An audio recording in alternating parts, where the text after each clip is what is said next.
সামনে যে খেলা হবে ওই খেলাতে জনগণ ইনশাল্লাহ আমার বিশ্বাস যে আমাদের পক্ষে রায় দিবে।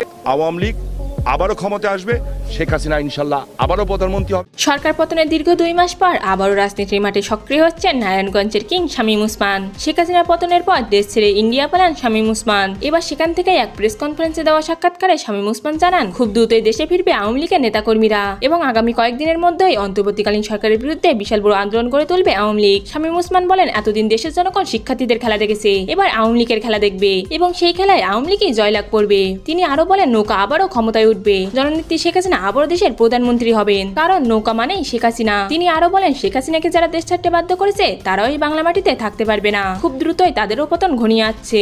শামীম ওসমান বলেন, আমি হাসিনা আপাকে অনেক শ্রদ্ধা করি, তাই তো আপার দুঃসময়ে আমিও নিজেকে উজাড় করে দিতে প্রস্তুত আছি। তিনি বলেন, আমি মনে প্রাণে বিশ্বাস করি আওয়ামী লীগের এই দুঃসময় আজীবন থাকবে না, হাসিনা আপা দ্রুতই দেশে ফিরবেন। তবে হাসিনা আপার দুর্দিনে যারা আপার সাথে নিমক হারামি করেছে তাদেরকে চিনে রাখা হলো। এছাড়াও যারা শেখ হাসিনাকে পদত্যাগ করতে বাধ্য করেছে তাদের বিরুদ্ধেও কঠোর পদক্ষেপ নেওয়া হবে বলেও জানান শামীম ওসমান।